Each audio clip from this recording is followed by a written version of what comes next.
हे त्यावेळी उद्घाटन करून गेलेले आहेत।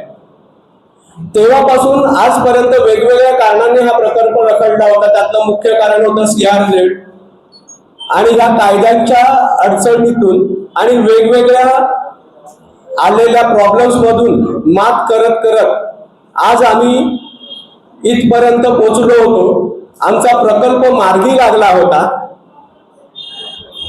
गेल्या बऱ्याच वर्षांच्या अथक परिश्रमानंतर आणि संघर्षानंतर 2 वर्षापूर्वी आम्हाला एक चांगला विकासक लाभला होता। सरकार ग्रुप, त्यांचे डेव्हलपर, त्यांचे मालक श्री आकाशजी गुप्ता यांनी आमचे सर्व प्रश्न व्यवस्थित समजून घेऊन हा रखडलेला प्रकल्प अगदी वेगात मार्गी लावला। 2 वर्षापूर्वी आम्ही त्यांना अपॉइंट केलं होतं आणि त्याच्यानंतर त्यांनी वेगवेगळ्या परमिशनवरती 1 वर्षामध्ये काम केलं आणि बरोबर गेल्या डिसेंबरला 1 वर्षापूर्वी आमच्या प्रत्यक्षात साईटवरती कामाला सुरुवात झाली। काम अतिशय वेगाने चालू होतं, तुफान स्पीडला काम चालू होतं आणि तेच काम चालू असताना क्वालिटीमध्ये अजिबात कुठेही कॉम्प्रोमाइज केलेलं नव्हतं, याची आम्ही तुम्हाला ग्वाही देतो। एवढं सगळं होत असताना, सगळं काही सुरळीत चालू असताना गेल्या ऑक्टोबरमध्ये आमचं प्लिंथ कंप्लिशनचं काम कंप्लीट झालं। प्लिंथ कंप्लिशनचं काम कंप्लीट झाल्यानंतर 2 महिन्यापूर्वी आम्ही प्लिंथसाठी पुढच्या परमिशनसाठी अप्लाय केलं। प्लिंथ चेकिंग आणि त्याच्यानंतर पुढच्या परमिशनसाठी अप्लाय केलं होतं। परंतु गेल्या 2 महिन्यांपासून SRA कडून याबाबत चालढकल करण्यात येते। आम्हाला पुढच्या परमिशन मिळाल्याच नाही। पण त्याहीपेक्षा भयानक गोष्ट म्हणजे हा प्रकल्प मार्गी लावण्यासाठी आम्हाला अत्यंत मोलाची साथ देणारे जे विकासक आहेत आमचे आकाशजी गुप्ता साहेब, त्यांना या प्रकल्पातून बाजूला करण्याचं कटकारस्थान चालू झालं। आणि हा फक्त कटकारस्थान आमच्या प्रोजेक्ट पुरतच नाही, तर बाकीच्या उरलेल्या आणखीही 2 प्रोजेक्ट बाबत चालू झालं। आणि अचानकपणे SRA कडून 13/2 ची नोटीस पाठवण्यात आली। थोडक्यात सांगतो, 13/2 ची नोटीस केव्हा पाठवली जाते? 13/2 ची नोटीस जर आम्ही कंप्लेंट केली, म्हणजे झोपडपट्टी धारकांनी कंप्लेंट केली, कमिटीने कंप्लेंट केली की विकासकाने रहिवाशांना वाऱ्यावर सोडलं आहे, प्रकल्प जाणून बुजून रखडवला आहे किंवा आणखी कोणत्याही प्रकारची दिरंगाई प्रकल्पाबाबत होत आहे, असं जर आम्ही शासनाला कळवलं तर त्याबाबत 13/2 ची नोटीस काढून आम्हाला हिअरिंगसाठी SRAच्या ऑफिसमध्ये बोलावलं जातं। तिथे प्रत्यक्षात CEO साहेबांसमोर याची सुनावणी होते। जर त्यामध्ये असं सिद्ध झालं की डेव्हलपरने म्हणजे विकासकाने जाणून बुजून प्रकल्प रखडवलाय, तर या बाबतीमध्ये कायदेशीरपणे नोटीस देऊन त्या डेव्हलपरला बाजूला केलं जातं आणि नवीन डेव्हलपर अपॉइंट केला जातो। पण यामध्ये या पूर्ण प्रकरणामध्ये कुठल्याही प्रकारचं असं काही सबब नसताना ना आमच्याकडून कंप्लेंट केली आहे आणि प्रोजेक्टचं काम अगदी सुरळीतपणे आणि वेगाने चालू असताना सुद्धा जर आमच्या विकासकाला या प्रकल्पातून बाजूला करण्याचं जर कारस्थान केलं जात आहे, तर ते कारस्थान कशासाठी आहे हे न कळले इतके सगळे लोक दूधखोरे नाहीये। आणि यासाठी जे SRA चे CEO साहेब आहेत श्री महेंद्र कल्याणकर साहेब, त्यांची याबाबतची भूमिका फार संदिग्ध आहे आणि ती आम्हाला वेळोवेळी कळून येते। यापूर्वी 2 वेळा आम्हाला सुनावणीसाठी बोलावलं होतं आणि ती सुनावणी झाली नाही आणि आमच्या विकासकाला आमच्या प्रकल्पामधून का हद्दपार केलं जात आहे याची चौकशी आमची मागणी आहे की माननीय मुख्यमंत्र्यांनी करावी आणि याबाबतची जागरूकता आणण्यासाठी आणि आमचं म्हणणं शासनापर्यंत पोहोचवण्यासाठी आम्ही पत्रकार परिषद घेतली होती। कारण हा प्रश्न जवळपास 9,000 लोकांचा प्रश्न आहे, बेघर होण्याचा प्रश्न आहे। जवळपास 2,500 घर यामुळे बेघर होण्याची संकट आमच्यावर आलेलं आहे आणि आमचा आवाज शासनापर्यंत पोहोचावा, माननीय मुख्यमंत्र्यांपर्यंत पोहोचावा म्हणून आम्ही ही पत्रकार परिषद आयोजित केली आहे. धन्यवाद. नमस्कार, मी वरळी आदर्शनगर सागर दर्शन गृहनिर्माण संस्थेचा सचिव. हे जे प्रकरण आहे हे फार गंभीर घडलेलं आहे. आमचा प्रकल्प 1996 साली जो सुरू झाला तेव्हा आमच्या इथे दाताली नावाचे डेव्हलपर्स होते, इनोव्हेटिव्ह कन्स्ट्रक्शन. ते 2007 पर्यंत होते. कोणतंही त्यांनी विकास कार्य केलं नाही, फक्त प्रकल्प रखडवून ठेवला. त्या टायमाला आमचे 22 रहिवासी देखील त्यांनी इतरत्र स्थलांतरित केले एक ट्रान्झिट मध्ये. ते ट्रान्झिट कॅम्प देखील 2013 मध्ये डिप्लॉयमेंट झाला म्हणून शासनाने तोडून टाकले. 2007 नंतर आमच्या इथे ओंकार डेव्हलपर झाले, बाबूलाल वर्मा आले तेव्हा त्यांनी आम्हाला शब्द दिला होता की 6 महिन्यात कामाला सुरुवात करतो. 2007 मध्ये कामाला तर काही सुरुवात झाली नाही, कोणत्या परमिशन घेतल्या नाही. उलट जे आमचे 22 रहिवासी भाड्याने बाहेर राहत होते त्याचे भाडे देखील दिले जात नव्हते. अशा कठीण प्रसंगात आम्हाला पण आमचा प्रकल्पावर घ्यायला तयार नसताना अकाजी गुप्ता साहेबांनी फार आम्हाला खंबीर साथ दिली आणि सर्वप्रथम 2020 मध्ये साहेबांची आम्ही नियुक्ती केल्यावर त्यांनी 22 रहिवाशांचे भाडे अदा केले आणि फार मोठा आम्हाला दिलासा दिला. कारण त्याचे अपवाद आले होते. 1996 सालापासून आमचे 22 रहिवासी बाहेर. या अशा परिस्थितीत एसआरने कधी आमची कुठली चौकशी केली नाही. आम्ही वारंवार जात होतो की बाबा हे डेव्हलपर्स, दाताली डेव्हलपर्स, ओंकार डेव्हलपर्स हे कुठलेही काम करत नाहीये, त्याला तुम्ही काढा. तेव्हा कुठल्याही एसआरने आमची दखल घेतली गेली नाही. तुम्ही परमिशन आला तर होईल एवढं फक्त उत्तर असायचं. आमच्या 22 रहिवाशांबद्दल त्याच्याकडे कधीही उत्तर नव्हतं.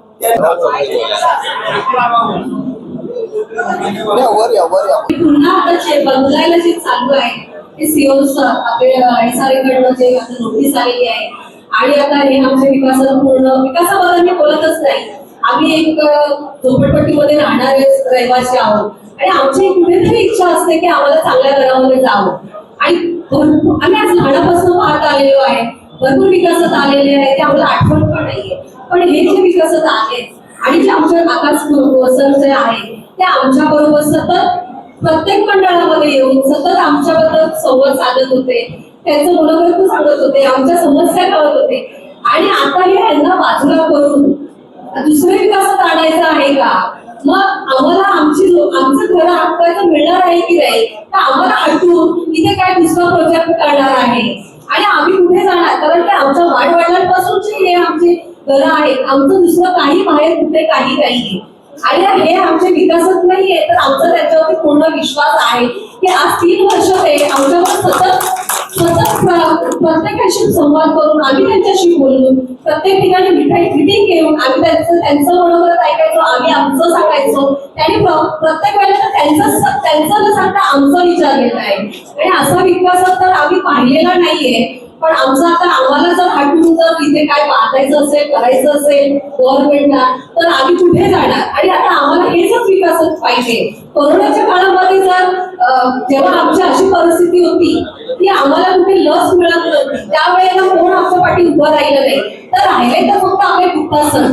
मग आता त्यांना आम्ही वर्गवून किंवा टाकून असं कुठेही देणार नाही आणि आम्हाला आमच्या जागेत ते हक्काचं देणार आहे. आम्हाला टॉयलेट बाथरूमचे प्रॉब्लेम आहेत. आमचं आता आयुष्य गेलं, आम्ही इथे लहानाचे मोठे झाले, पण आम्हाला पण आमचं स्वप्न आहे की छान अशा घरामध्ये राहायचंय आणि ते पूर्ण करतील अशा आम्हाला आशा आहे की ते आकाश सर आमचे स्वप्न पूर्ण होतील. जे काही सीओ सर आहे, एसआरएचं जे काय आहे कायद्याचं नोटीस आलेले त्यांना आम्ही न दुमळता आम्ही त्यांना सपोर्ट करणार आणि आमचा हक्काचा गरज आता बांधून घेणार. नमस्कार, मी सलोनी साळके. आकाश गुप्ता आमच्याबरोबर 3-3.5 वर्ष आमच्या सोबत आहे. आम्हाला कोणत्याच गोष्टी त्यांच्याबद्दल प्रॉब्लेम नाही. मग कल्याणकर म्हणून जे कोण आहे, मग जे कोण आले आहेत त्यांनी अचानक आमचे सगळे SRNनी आम्हाला सगळे परमिशन दिलेले असताना आता ते नाकारतात. म्हणजे याचं कारण काय की इथे पॉलिटिशियन्स आहे की राजकीय नेतेच आहे की दुसरा आणखी कोण आहे त्यामध्ये. आणि जे कोणी आहे हे जनता कॉलनी आमची आहे आणि आकाश सर ही आमची विकासक आहे आणि आम्हाला आज उद्या पुढे तेच हवे. तर त्यासाठी तुम्ही पत्रकार आहात, तुमच्या पेनाच्या सत्रांनी तुम्ही जे काय करू शकता ते करा आणि आम्ही पण आमच्या ह्यानी जे काय करणार ते करणार. कारण आकाशजी सर हेच आहे की आमच्या आडवाड राजच्या रूम मध्ये स्वतः येऊन त्यांनी बघितलंय आम्ही एवढी वर्ष कशी राहतोय. एका आडवाड राजच्या रूम मध्ये आम्ही 10 लोक राहतोय. आम्हाला बाथरूमची सोय नाही. 2054 लोकांमध्ये आमच्या एवढ्या मोठ्या सोसायटीत 6 ते 7च बाथरूम आहेत. ते फक्त आकाश सरांना माहिती आहे आणि आकाश सरांनी तिथं आम्हाला बरेच काही सहकार्य करतात, सपोर्ट करतात. आणि जर कोणती कायद्याची गोष्ट असेल तर ती पेपर वाईज करून आमचे वकील सुद्धा आम्ही तुमच्या सोबत आहेत, त्यांच्याकडे काय डिस्कस करावे. पण अचानक हा कोणता कायदा आहे की त्यांनी डायरेक्ट हे काम रद्द करायला परवानगी दिली. आणि असं केलं तर आम्ही जो 23ला जो मोर्चा काढणार आहे तिथे आम्ही बहुसंख्येने जाऊन खूप वेगाने आणि आकाश सरांचा बद्दल सपोर्ट करणार आहे. आणि आमची हीच इच्छा आहे, आकाश सर आगे बढ़ो, आकाश सर आगे बढ़ो. तुम्हारे साथ है महेंद्र कलर साहेब हे गेले 2.5 महिने आजाराने ग्रस्त आहेत आणि त्यांना स्वास्थ्य चांगलं लागू दे म्हणून आपण साहित्याकडे पात्र करूया. जेव्हा आमच्या साहेबांना त्यांना झालेल्या आजारातून लवकर बरं कर, त्यांना चांगली सुविधा दिली. सगळ्या आपल्या महिलांनी पुरुषांनी ऐकून सावधान्यांना मुलावरून जवळ बांधले जायचे यांना जेव्हा आजारातून लवकर बरं कर. गेट मिळेल सुरू साहेब, गेट मिळेल सुरू झालेल्या आजारातून आपण लवकर बरे व्हावे आणि चांगला निर्णय देण्याला शांतता देऊ ही आपल्या साहित्याने प्रारंभ करावा असं त्यावेळी प्रार्थना करतो.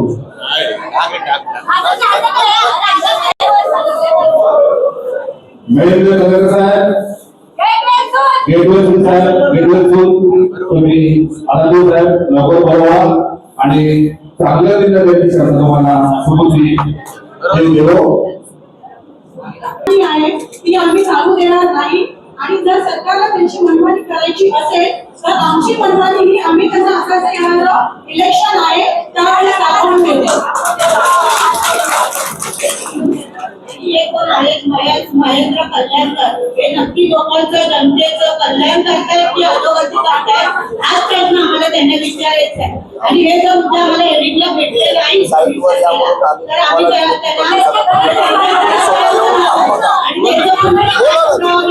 आणि आगामी मुख्य सरपंच आमचं काम रखडलेलं आहे जनतेचं. आताच्या नगरसेवक आम्हाला लवकरात लवकर चालू हवी ही इच्छा आहे की प्लीज पत्रकार परिषदेत त्यांच्यापर्यंत हे पोहोचवा हीच विनंती तुम्हाला सगळ्यांना. नमस्कार.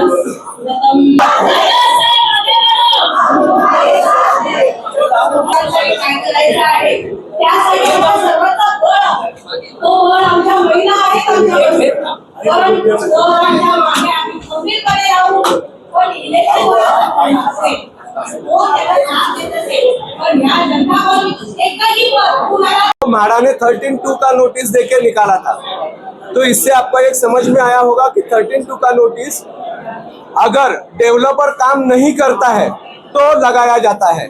उसके लिए हमारे तरफ से मतलब झोपड़पट्टी वासियों के तरफ से अगर आगाज किया जाए तो ही म्हाडा का सीईओ उसकी दखल लेता है और उसके बाद में उसकी हियरिंग होती है और उसके बाद में वो डेवलपर को साइडलाइन किया जाता है. अब ये हमारी योजना पिछले 2 साल से बहुत अच्छी तरह से कार्यान्वित हुई थी, जिसके लिए हम लोग शुक्रगुजार हैं सरकार ग्रुप के श्री आकाश जी गुप्ता साहब के. उन्होंने हम लोगों की वेदनाएं समझी और उसके अनुरूप हम लोगों को बहुत बहुत अच्छी तरह से सपोर्ट किया. पिछले 2 सालों में उन्होंने जो जरूरत की परमिशंस थी वो पूरी लाकर बराबर यही दिसंबर में एक्चुअल साइट पे काम चालू कर दिया। पिछले 10 महीनों में उन्होंने एक रिकॉर्ड ब्रेक स्पीड बोल सकता हूं उस हिसाब से काम किया। 10 महीनों में पूरा नीचे का पाइलिंग का माइक्रो पाइलिंग का काम पूरा करते हुए राफ्ट भरकर उसके ऊपर का फाउंडेशन रखकर रिटेनिंग वॉल का काम कंप्लीट कर ऊपर की टॉप की स्लैब कंप्लीट करके उन्होंने पूरा प्लिंथ तक का काम कंप्लीट किया। 10 महीनों में इतना काम कंप्लीट करना बहुत बड़ी उपलब्धि है और उससे भी ज्यादा हम लोग इसलिए शुक्रगुजार हैं, इस पूरी कार्य प्रणाली में उन्होंने कहीं पे भी क्वालिटी में कॉम्प्रोमाइज नहीं किया। तीसरी बहुत अहम बात यह है कि हमारा एरिया काफी कंजेस्टेड है, तो उसमें इतना बड़ा कंक्रीट लाना, इतनी बड़ी मशीनरी लाना और इतने स्पीड से काम करना, ये हमारे लिए बहुत बड़ी उपलब्धि थी। ये चीज दिखाती है कि हमारे विकासक का जज्बा क्या है। लेकिन जैसे ही 10 महीने पूरे हुए और पिछले अक्टूबर में यही साल के अक्टूबर में हमारा प्लिंथ का काम कंप्लीट हुआ, यानी चौथरे का काम कंप्लीट हुआ, तो हम लोगों ने फर्दर सीसी के लिए आगे की परमिशन के लिए एप्लीकेशन दे दिया। लेकिन ये आप देख सकते हैं कि हमारे ये 2024 का काम और अभी आज की स्थिति का काम, ये इसके फोटोग्राफ्स है, इसके एविडेंसेस हमारे पास में है। लेकिन 2 महीना पहले जब हम लोगों ने प्लिंथ चेकिंग का कंप्लीशन सर्टिफिकेट अप्लाई किया और उसके आगे की परमिशन के लिए हम लोगों ने अप्लाई किया, तभी से लेकर आज तक हम लोगों को परमिशन देने के लिए काफी गिरंगाई की जा रही है, पहले मुद्दा। लेकिन उससे भी बहुत बड़ी भयानक बात यह है, बहुत ही बड़ी भयानक बात है कि एक बहुत बड़ा षड्यंत्र रचा जा रहा है, जो कि हमारे विकासक को, जिसने बहुत इतना अच्छा काम किया, उसको हमारे प्रोजेक्ट से दखल अंदाज किया जा रहा है, उसको हमारे प्रोजेक्ट से बाहर किया जा रहा है। यह प्रोजेक्ट बाहर करने के लिए पिछले महीने में हम लोगों को 13(2) का नोटिस मिला हमारे विकासक को, और हमें भी मिला। 13(2) का नोटिस देने के लिए हम लोगों की तरफ से कंप्लेंट जानी चाहिए। हमने तो कोई कंप्लेंट की नहीं, न हमारे किसी सदस्य ने कंप्लेंट की, लेकिन उसके बावजूद भी 13(2) का नोटिस की अमल करना बहुत गलत बात थी और अपने अधिकारियों का दुरुपयोग करना था। नोटिस को हम लोगों ने 2 बार आंसर देना चाहा, दोनों बार हम लोग हियरिंग के लिए गए, लेकिन दोनों बार हमारी सुनवाई नहीं हो सकी। हम लोग पूरा दिन उधर हम लोगों ने वेट किया, लेकिन सीओ साहब उपलब्ध नहीं हो सके। तो कल्याण उसके बाद भी, मतलब आज भी हम लोगों की वापस 24 तारीख को हियरिंग है, जिसके लिए हम लोगों को दोबारा बुलाया गया है। और हम लोग इस सभा में इस वक्त हम लोग पूरे रहीवासियों को इन्वॉल्व करना चाहते हैं, ना कि सिर्फ कमेटी। तो उसके लिए हम लोग जाने वाले हैं। लेकिन ये पिछले 2 महीने से जो चीज़ों का जो विलंब हो गया, तो उसके वजह से हमें और हमारे विकासक को बहुत बड़ा लॉस सहना पड़ने वाला है। और हम लोगों के ऊपर अभी ये संकट है कि हमारा विकास कहीं, हमारा जो काम जो है वो कहीं बंद ना हो जाए। इसका कारण क्या मानते हो? क्या ये क्यों हो गया है? क्या कौन है इसके पीछे? क्या है इसके पीछे? अगर सीधी बात है, सीधी बात है, इस चीज के पीछे अगर हम लोग नहीं चाहते हैं चालू प्रोजेक्ट बंद करने का, ये इतिहास का पहला उदाहरण है। चालू प्रोजेक्ट में किसी को 13(2) का नोटिस बजाया जा रहा है, और इसके पीछे का जो उद्देश्य है वो सीधा है कि हम उन लोगों को ये प्रोजेक्ट हाईजैक करना है। ये प्रोजेक्ट हम लोगों से, हमारे डेवलपर से निकाल के किसी और को सौंपना है। ये सीधी चीज दिखती है। तो अभी आपकी मांग क्या है सरकार को लेकर, या किसके अगेंस्ट क्या चाहते हो? हमको आगे परमिशन मिलनी चाहिए, आगे काम करने के लिए सीसी मिलने चाहिए। हमारा 250 परिवार बाहर है, तो उनको तय समय पर बिल्डिंग बन के घर मिलना चाहिए। हमारे सामने एक बहुत बड़ा संकट है। संकट इसलिए कि आज हमारे 250 परिवार बाहर है और ये 250 परिवार बाहर होने के साथ साथ में और तकरीबन 2000 घरों के डेवलपमेंट जो पुनर्विकास प्रक्रिया में थी वो अफेक्ट होने वाली है। इसको अगर ब्रेक लग गया, आज की तारीख में ब्रेक लगता है तो 250 परिवार तो बेघर 100% होने वाले हैं और उसके अलावा जो 2000 परिवारों की जो पुनर्विकास योजना जो इसके पीछे पीछे कार्यान्वित होने वाली है वो बुरी तरह से अफेक्ट होगी। पिछले 60-70 सालों से हम लोग झोपड़पट्टी में रह रहे हैं, कहीं तो भी हम लोगों को न्याय मिलना चाहिए, जिसके लिए हम लोग पूरी तरह से कोशिश कर रहे हैं और जिसके लिए आकाश गुप्ता सर जैसा अच्छा डेवलपर मिलना एक नसीब की बात होती है। आप भी समझ सकते हो उस भीड़ में हो कि हर बिल्डर अपना स्वार्थ चाहता है, पर हमारे गुप्ता साहब वैसे नहीं है। हमारी प्रॉब्लम्स, हमारी परेशानियां समझकर ये काम कर रहे हैं और उनको इस प्रोजेक्ट से बाहर किया जा रहा है, दखल अंदाज किया जा रहा है और वो भी अपने निहित स्वार्थ के लिए इन भ्रष्ट अधिकारियों की वजह से।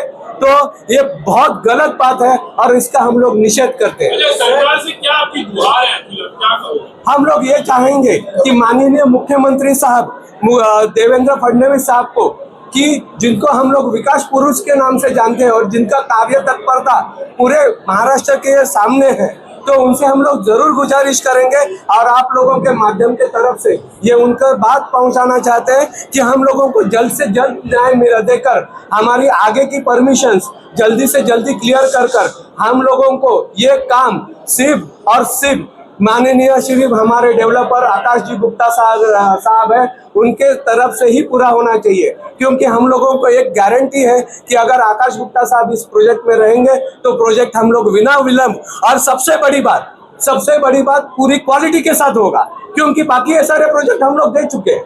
हम लोगों ने देखे हैं प्रोजेक्ट, बहुत नजदीक से देखते हैं, उनकी प्लानिंग देखते हैं, उनके काम की क्वालिटी देखते हैं, बट आकाश जी गुप्ता साहब ने जो काम किया है